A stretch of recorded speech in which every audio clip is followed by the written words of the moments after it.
నేను ఒక 3 days back అనుకుంటే ఒక వీడియో చేశాను. సోషల్ మీడియాలో చిల్లరగాళ్ళు ఎక్కువైపోతా ఉన్నారు, సైకోతనం ఎక్కువైపోతా ఉంది. కూటమి ప్రభుత్వం అధికారంలోకి వచ్చిన తర్వాత కూడా పవన్ కళ్యాణ్ గారి మీద, చంద్రబాబు నాయుడు గారి మీద, నారా లోకేష్ గారి మీద చాలా అడ్డగోలుగా కారుకుతలు కూస్తా ఉన్నారు. వీళ్ళ మీద చర్యలు తీసుకుంటారా లేదా అని చెప్పేసి ఒక వీడియో కూడా మనం చేయడం అయితే జరిగింది. ఎందుకు చేశాను అంటే, ఈ రోజున విజయ్ అక్కడ సీఎంగా ప్రమాణ స్వీకారం చేస్తా ఉన్నాడు. సీఎంగా ప్రమాణ స్వీకారం చేస్తా ఉంటే దాన్ని ఇక్కడ ముడిపెట్టి ఇష్టం వచ్చినట్టుగా నీచాతి నీచంగా సోషల్ మీడియాలో పోస్ట్ చేయడమే కాకుండా రాతలు తిప్పుతా ఉన్నారు.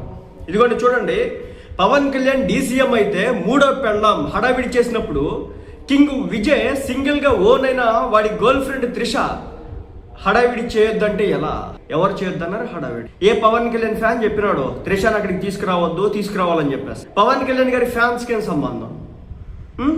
ఎవరికేం సంబంధం? ఇక్కడ కావాలని చెప్పేసి